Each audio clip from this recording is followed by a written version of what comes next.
Apa tuh? Ya uangnya dikasih. Ada telur sih Kayak di rumah. Minum dulu. Kalau nggak telak, Biar relax. Biar roti enak. Aku tadi mau baca ini. Saya punya materi buat teman-teman, jadi biar bisa sangkanya dibaca lah gitu ya. Munduran nih. Pulang.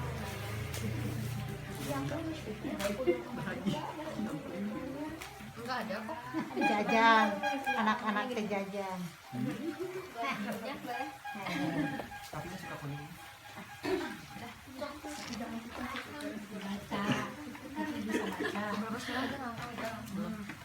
Bismillahirrahmanirrahim.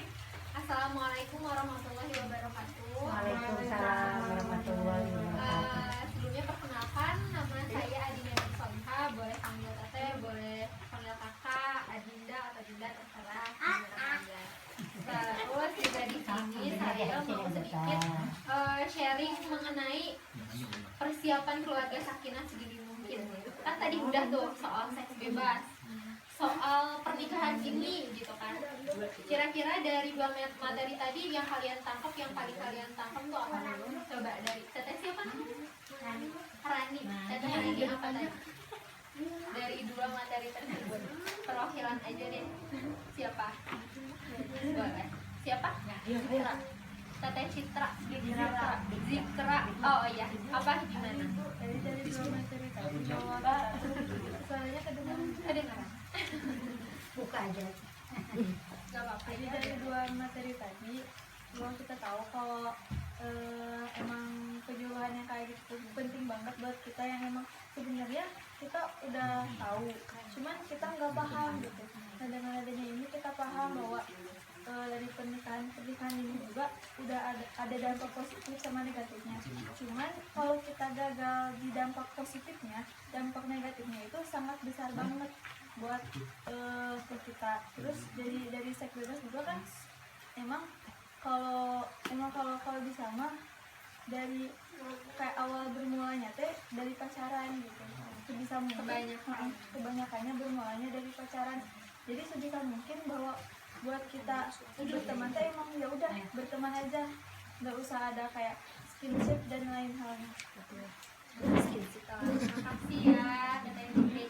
Ya itu dia. Terus sekarang setelah pembahasan tentang seks bebas tadi, tentang pernikahan dini gitu ya, banyak membicarakan soal kontranya mungkin ya daripada positifnya. Ya pastilah seks bebas gitu, siapa yang pro terhadap seks bebas. Sekarang kita mau ngebahas tentang mempersiapkan keluarga sakinah sedini mungkin, karena ini kan remaja-remaja yang masih belasan tahun, mungkin ada yang 20 tahun, nggak ada belasan tahun ya. Kita tuh penting banget, perlu banget buat mempersiapkan keluarga sakinah sedini mungkin. Kita harus tahu yang maunya apa aja, yang dipersiapkan apa aja gitu ya. Yang pertama, saya pengen tahu dulu pandangan teman-teman soal keluarga sakinah itu seperti apa sih kira-kira?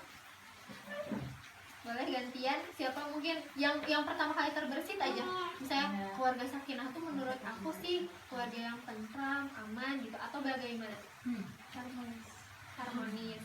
Terus? Tidak ada berantem-berantemnya gitu. Ya kan? Pasti jadi bumbu ya, yaitu salah satunya keharmonisan dalam rumah tangga itu merupakan salah satu ciri dari keluarga sakinah gitu ya. Keluarga yang saling bersyukur. Nah, itu benar banget. Jadi keluarga sakinah itu secara bahasa, dari bahasa Arab itu artinya ketenangan jiwa, teman. Terus secara umum keluarga sakinah itu bisa dikatakan keluarga yang senantiasa menjaga ketauhidannya, misalnya kayak senantiasa mengingat Allah dalam segala hal aktivitasnya seperti itu. Terus juga memiliki visi misi yang jelas gitu ya. Terus berlandaskan keimanan dan ketakwaan kepada Allah, juga berlandaskan kepada Al-Quran dan Sunnah Rasul pastinya ya itu. Lalu ada juga landasan keluarga sakinah, itu ada pada salah satunya ada pada surat At-Tahrim ayat 6. Boleh ada yang buka? Kita cek sama-sama ya ayatnya kayak gimana. At-Tahrim itu Quran surat ke-66 ayat 6. Kita cek sama-sama ya. Itu kan ada surat Luqman dan surat At-Tahrim. Itu salah satunya aja, sebagian kecil landasan keluarga sakinah dari Al-Quran. Ada yang udah dapat? Boleh dibacain artinya aja, nggak apa-apa. Wahai orang-orang yang beriman, peliharalah dirimu dan keluargamu dari api neraka yang bahan bakarnya adalah manusia dan batu. Penjaganya malaikat-malaikat yang kasar dan keras yang tidak durhaka kepada Allah terhadap apa yang Dia perintahkan kepada mereka dan selalu mengerjakan apa yang Dia perintahkan. Di situ ada kalimat peliharalah dirimu dan keluargamu. Salah satu cara kita memelihara keluarga kita tuh bagaimana sih? Itu salah satunya adalah kita harus membentuk keluarga yang sakinah, keluarga yang senantiasa mengingat Allah, seperti itu ya, berlandaskan keimanan dan ketakwaan, selalu mengingat ibadah dan lain-lain sebagainya. Pokoknya berlandaskan keimanan dan ketakwaan kepada Allah, itu salah satunya. Faktor pembentuk keluarga sakinah itu apa sih, gitu kan? Yang pertama ada memelihara kasih sayang. Jadi keluarga sakinah itu, ini teman-teman harus tahu sedini mungkin sih, emang penting banget karena ilmu dan pengetahuan mengenai membangun keluarga itu kan luas ya. Jadi kita harus tahu sedini mungkin. Jadi faktor pembentuknya itu yang pertama memelihara kasih sayang. Memelihara kasih sayang di sini tuh seperti apa sih? Di sini tuh kayak memelihara kasih sayang antara anggota keluarga, saling perhatian, saling, kalau sekarang kan zamannya anak remaja gengsi ya, ngucapin sayang ke orang tua. Gengsi nggak kira-kira? Kebanyakan gengsi ya. Cuman kita setidaknya ya memperlihatkan kasih sayang itu dengan sikap, perilaku kita kepada orang tua atau pada adik, kepada kakak, itu salah satu faktor pembentuk dari keluarga sakinah. Terus yang kedua yaitu menjaga keseimbangan antara orientasi duniawi dan juga akhirat gitu ya. Jadi jangan sampai keluarga kita itu menjadi keluarga yang mengingat dunia terus gitu kan, sedangkan akhiratnya kita nggak pikirin nih. Yang penting kita baik ke orang, misalnya kita sosialisasi ke orang, ini tanpa ibadah nih misalnya ya, tanpa mengingat Allah segala rupanya, tapi kita duniawinya bagus gitu, karir bagus, nama baik di masyarakat kita bagus, tapi akhiratnya nggak dipikirin, itu nggak boleh. Juga sebaliknya, kita terlalu memikirkan akhirat dan melupakan duniawi, itu nggak boleh juga. Karena misalnya pernah dengar nggak ada orang yang dia tuh amat banget sama agama sampai dia merasa kalau seluruh hidupnya itu harus didedikasikan untuk agamanya, sampai dia misalnya nggak bersosialisasi karena menurut dia kalau misalnya bersosialisasi bisa menimbulkan fitnah dan lain-lain, kalau misalnya dengan lawan jenis gitu kan. Jadinya dia di rumah terus atau nggak pengajian terus, sosialisasinya kurang. Terus apalagi lebih parah ada kepala keluarga yang mementingkan agama terus-menerus dan tidak bekerja. Pernah dengar nggak? Pernah dengar nggak kira-kira? Belum ya? Di zaman sekarang itu banyak. Kalau misalnya kita cari tahu gitu ya, terutama di pelosok, karena saya sendiri kebetulan beberapa hari yang lalu sudah menjalankan praktik di luar kota, di Pelabuhan Ratu sih, maksudnya kan itu udah luar kota kan kalau di sana itu ada seorang bapak yang dia benar-benar mendedikasikan dirinya itu untuk agama, padahal dia sudah berkeluarga. Anaknya itu kalau nggak salah ada 3 gitu atau 5, dia udah punya anak, udah punya istri. Rasanya adalah keluarga yang bahagia gitu, yang secara ekonomi berkecukupan lah segitu kan. Tapi suatu saat dia merasa kalau hidayah itu datang kepadanya, tapi dia menerapkan hidayah yang datang kepadanya itu dia benar-benar menyendiri, mempelajari agama sampai keluarganya tidak diperhatikan seperti itu. Walaupun memang anak-anaknya itu sudah tumbuh dewasa ya, maksudnya walaupun anak-anak sudah tumbuh dewasa, itu masih tetap anggota keluarga kita yang harus kita rangkul dan beri kasih sayang. Sedangkan orang itu enggak, sampai-sampai puncaknya ternyata dia di Pelabuhan Ratu itu tinggal seorang diri di sebuah gubuk kecil karena istrinya itu meninggalkan. istrinya itu menggugat cerai dia dan anak-anaknya juga, dan dia tidak bisa tahu sampai kayak gitu. Nah itu tuh nggak boleh kita tuh terus-terusan hanya memikirkan duniawi, dan juga sebaliknya kita nggak boleh terus-terusan pikiran akhirat tanpa memperdulikan dunia. Itu tuh nggak boleh, semuanya harus jalan. Kan ada ya dalam Al-Quran juga harus menyetarakan gitu, maksudnya tentang kegiatan akhirat dan duniawi itu harus setara gitu. Kita harus menjalankan keduanya dengan baik gitu ya. Terus yang selanjutnya yaitu komunikasi dalam keluarga. Komunikasi dalam keluarga ini ya kita setidaknya menceritakan keseharian kita kepada anggota keluarga. Cuma kan kalau zaman sekarang ada gengsi ya kalau cerita sama orang tua, tapi setidaknya kita ada komunikasi gitu, komunikasi yang cukup intens dengan keluarga, dengan orang tua terutama, agar mereka tahu nih keseharian kita tuh kayak gimana. Kita juga nih kalau misalnya sudah jadi orang tua, kita harus berkomunikasi dengan anak, bagaimana caranya kita tahu seluk-beluk kehidupan dia saat tidak bersama kita orang tuanya gitu. Kita harus tahu itu, kita harus komunikasikan dengan baik, tanya di sekolah bagaimana, teman-temannya siapa saja, gitu. Itu harus dikomunikasikan. Dan juga yang terpenting selain kepada anak, komunikasi antara suami istri itu sangat penting sekali, karena kalau misalnya tidak ada, kan suami dan istri itu seperti fondasi dalam rumah tangga gitu ya. Jadi yang menjadi fondasi dalam rumah tangga mereka itu kan kepala keluarga dan juga istrinya, baru anak-anaknya gitu kan. Kalau misalnya komunikasi dari atasnya buruk atau kurang baik, ke bawahnya kan sangat disayangkan. Terus yang keempat, ada tersedianya penghasilan untuk memenuhi kebutuhan ekonomi. Dalam hal ini bukan materialistis ya, maksudnya iya betul realistis. Kalau zaman sekarang kan segala hal membutuhkan uang gitu. Walaupun kita nggak bisa nuntut ke suami misalnya, kamu gajinya harus gede, kalau nggak gede aku mau pisah aja, kan nggak bisa gitu. Cuman setidaknya dikomunikasikan bagaimana caranya agar kebutuhan secara ekonomi kita itu tercukupi. Gimana caranya kita ngomong ke suami, Pah misalnya, sayang ini nggak cukup nih, pengeluaran kita tuh banyak, gaji kamu nggak cukup. Misalnya kita mengajukan diri untuk membantu suami misalnya, itu kan bisa dikomunikasikan. Terus suami bagaimana caranya berbicara kepada istri, sayang maaf ya penghasilan aku cuma segini misalnya, tolong pengeluaran kita dipotong-potong aja, secukupnya aja, kita hidup sederhana. Itu bisa dikomunikasikan.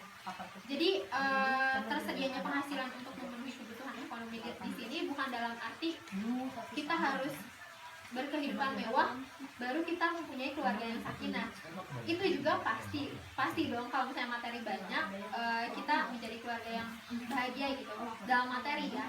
Cuman bukan hanya berpatok pada itu, bukan hanya berpatok pada mewah atau tidaknya kehidupan kita, banyak atau tidaknya penghasilan kita, tapi cukup atau tidak penghasilan keluarga kita untuk pengeluaran keluarga kita sendiri, seperti itu. Lalu yang kelima, ada berbagi dalam melakukan pekerjaan rumah tangga. Ini yang paling sering diperdebatkan di masa sekarang juga, karena mungkin kebanyakan dari masyarakat Indonesia, terutama ya yang paling dekat, kita tuh banyak yang menjadi tulang punggung tuh malah istrinya gitu kan. Suaminya mah mancing, main catur, ada kan yang kayak gitu kan. Nah itu tuh nggak boleh gitu, karena dalam melakukan pekerjaan rumah tangga itu harus ada hak dan kewajibannya masing-masing, ada porsinya masing-masing. Kayak misalnya di awal pernikahan kita bisa membicarakan ini, misalnya nanti pas kita sudah berumah tangga, aku pengennya ngurus rumah ya misalnya tuh, aku bagian ini, kamu bagian mencari nafkah, tapi kamu juga bantuin aku, misalnya kayak gitu, misalnya seperti itu dalam berumah tangga. Dan soal mendidik anak misalnya, aku nggak mau ya aku mendidik sendirian gitu, jadi semuanya bergantung aku tuh nggak mau, kita sama-sama yuk mendidik anak, misalnya seperti itu. Jadi itu berbagi dalam melakukan pekerjaan rumah tangga dalam segala hal di rumah tangga kita. Terus yang selanjutnya, ada ciri keluarga sakinah. Yang tadi salah satunya yaitu ada keharmonisan di dalamnya ya. Yang pertama ada berdasarkan ketauhidan. Berdasarkan ketauhidan di sini maksudnya adalah usahakan kita membangun keluarga itu yang senantiasa mengingat Allah. Misalnya kita mengajarkan kepada anak-anak kita doa bangun tidur, doa saat masuk rumah, doa saat berpergian, mau tidur, mau makan dan lain sebagainya. Dalam melakukan sesuatu kita membaca doa mengingat Allah itu salah satu bentuk ketauhidan gitu. Terus juga misalnya suami yang senantiasa mengingatkan istri untuk yuk belajar sama-sama, yuk agama sama saya kayak gitu. Kita ngaji yuk bareng-bareng, yuk berdoa kayak gitu-gitu kan. Terus ketauhidan juga ada berupa kita selalu mensyukuri baik itu nikmat ataupun musibah yang Allah berikan. Karena kan setiap musibah pasti ada hikmahnya ya. Pasti selalu ada hikmahnya, walaupun sekecil apapun itu pasti ada hikmahnya. Karena itu salah satu bentuk ketauhidan kita adalah mensyukuri apapun yang Allah berikan. Tapi jangan sampai kita berpikir ya udah alhamdulillah deh kayak gini juga, tapi kita nggak ikhtiar untuk memperbaiki itu. Jangan sampai kita bersyukur tapi kita juga ikhtiar untuk memperbaiki keadaan yang ada di rumah tangga kita. Terus yang kedua, bersih dari syirik. Pasti ya, tidak hanya pondasi keluarga, tidak hanya pondasi dalam berkeluarga gitu. Jangan sampai ada syirik tuh. Kita pribadi aja jangan sampai melakukan kesyirikan, misalnya datang ke dukun atau nanti saat berumah tangga seret nih penghasilan suami gitu, datang ke dukun mau nyari tumbal atau gimana gitu kan nggak boleh ya, tidak boleh seperti itu. Iya, tidak boleh seperti itu. Terus yang ketiga ada keluarga yang penuh dengan kegiatan ibadah. Itu dia tadi berdasarkan tauhidan. Jadi senantiasa melakukan ibadah, terutama sholat nanti yang wajib-wajibnya, yang sunnah-sunnahnya juga dikerjakan. Terus terjadinya hubungan yang harmonis. Yang tadi itu yang disebutkan sama Teteh Zikri ya, tahu Teh Zikra. Nah, salah satunya itu keharmonisan dalam rumah tangga. Harmonis dalam rumah tangga itu seperti apa sih? Misalnya kan kita menjaga komunikasi, saling memberikan kasih sayang kepada setiap anggota keluarga, itu adalah bentuk keharmonisan dalam rumah tangga. Lalu ada juga segenap anggota keluarga pandai bersyukur dan terwujudnya kesejahteraan ekonomi, itu yang tadi sudah dibahas ya. Jadi segenap anggota keluarga pandai bersyukur itu juga termasuk dalam ketauhidan kepada Allah. Lalu selanjutnya ada cara mewujudkan keluarga sakinah. Kira-kira teman-teman nih di sini ada yang udah kepikiran buat nikah nggak sih? Belum ada. Untuk masa depan, ya betul boleh banget, karena kita dianjurkan untuk melihat ke depan, jangka panjang gitu.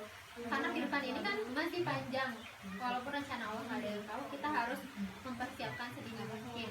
Kira-kira cara mewujudkan keluarga sakinah menurut kalian apa nih? Menurut teman-teman apa? Satu-satu, salah satunya apa?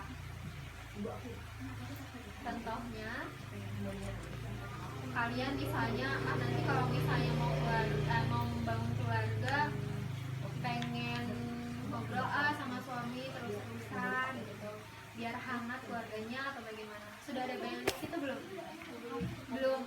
Nah itu juga harus kita pikirkan sejak sekarang, karena lama-lama sebuah pengetahuan atau ilmu yang kita pikirkan semenjak lama itu akan menjadi prinsip yang baik tentunya. Jadi kita menjalankan kehidupan rumah tangga nanti juga bakal berjalan dengan baik insya Allah. Kalau misalnya kita emang berniat untuk membangun keluarga sakinah, berarti kita harus mencari ilmunya kan. Dan ilmunya itu tidak cukup hanya dengan kita datang ke penyuluhan pranikah sebelum akad, itu kan ada penyuluhan pranikah, tidak cukup di situ gitu. Walaupun emang di situ juga sudah menjadi dasarnya, tapi kita juga harus mencari ilmu lainnya, menggali terus dan terus seperti itu.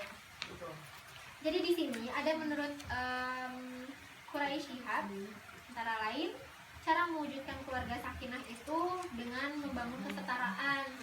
Kesetaraan di sini itu bukan berarti kita harus sama suami nih, bukan berarti yang digembar-gemborkan orang zaman sekarang yang aku juga bisa kayak kamu. Kalau kayak gitu kan jatuhnya jadi melawan, ya kan? Sedangkan seorang istri itu harus patuh terhadap suami jika suami itu tidak menyuruh kita terhadap kemungkaran, seperti itu kan. Kalau misalnya kita ingin setara dengan cara seperti itu, justru itu malah melawan suami dan tidak akan adanya keluarga sakinah gitu, gak bakal terbangun kalau misalnya kayak gitu. Tapi setara di sini adalah dalam Islam pun sudah dijelaskan bahwa kita tuh kan ada hak dan kewajiban seorang istri seperti apa, yang suami seperti apa. Jadi dalam porsinya masing-masing gitu. Jadi harus setara, jangan sampai kita sebagai istri sudah menjalankan hak dan kewajiban misalnya, tapi suaminya leha-leha aja gitu, mengabaikan hak dan kewajibannya dia. Pun sebaliknya, misalnya suami kita tuh udah menafkahi kita lahir batin gitu ya, sudah memberikan pelajaran kepada kita baik agama maupun duniawi, tapi kitanya yang melawan kayak gitu kan, tidak mau ngurus anak karena capek atau sebagainya, kan itu tidak setara gitu, nggak kayak gitu. Jadi iya jadi semua hak dan kewajiban sebagai setiap anggota keluarga itu harus dijalankan. Itu yang dimaksud kesetaraan dengan kodratnya masing-masing ya. Maksudnya dengan kodratnya masing-masing tuh ya, perempuan bagaimana, laki-laki bagaimana gitu. Jadi nggak harus benar-benar setara antara laki-laki dan perempuan, karena laki-laki dan perempuan itu emang fitrahnya berbeda gitu, kayak gitu ya, karena dalam Islam pun sudah dijelaskan.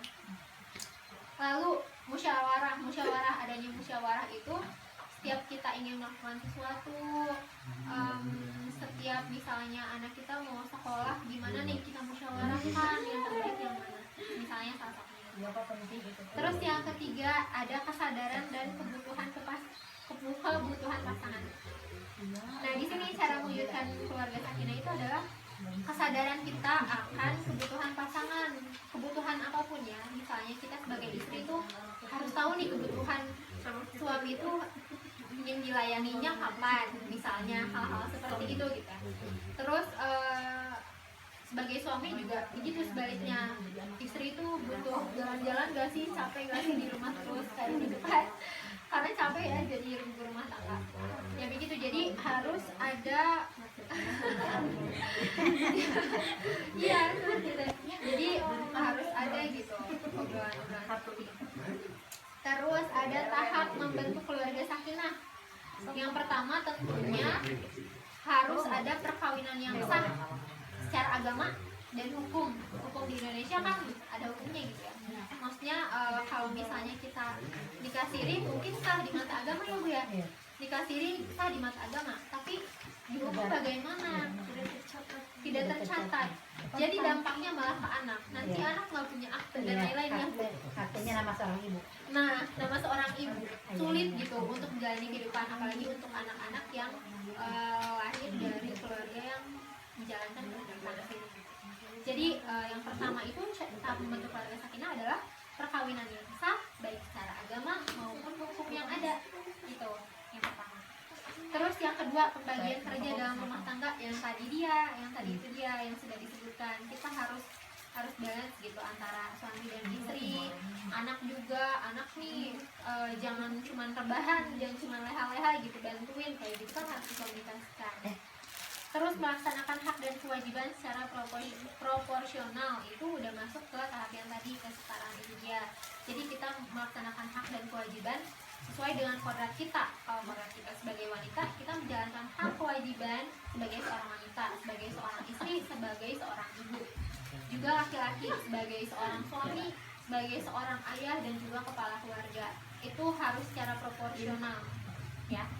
Terus yang terakhir yaitu pembinaan aspek agama. Fondasi keluarga sakinah itu kan pengertian umumnya adalah keluarga yang tentram, harmonis, berlandaskan dengan Al-Quran dan Sunnah, keimanan dan ketakwaan, gitu kan. Jadi otomatis pembinaan aspek agama itu penting banget. Jadi teman-teman harus benar-benar harus mencari ilmu dan pengetahuan sendiri mungkin mengenai aspek agama dalam berkeluarga. Misalnya pentingnya perbedaan, misalnya kan mazhab beda-beda ya, dan sekarang juga banyak ormas berbeda-beda mungkin ya. Kayak misalnya suami kita persis, atau kitanya NU misalnya, atau kitanya Muhammadiyah soalnya pasti perbedaan-perbedaan seperti itu tuh harus dipelajari teman-teman.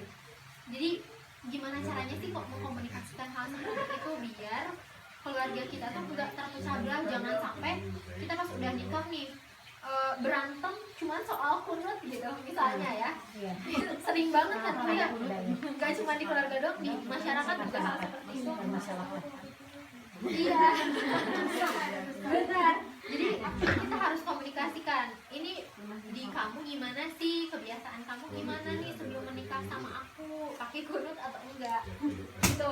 Jadi itu semua harus dikomunikasikan. Kita harus tahu aspek agama yang ada gitu. Karena agama Islam aja banyak perbedaan gitu, banyak pemikiran yang berbeda-beda apalagi dengan agama lain. Jadi ya emang dalam Islam juga kalau menikah lebih baik dengan emang diharuskan dengan seagama seiman.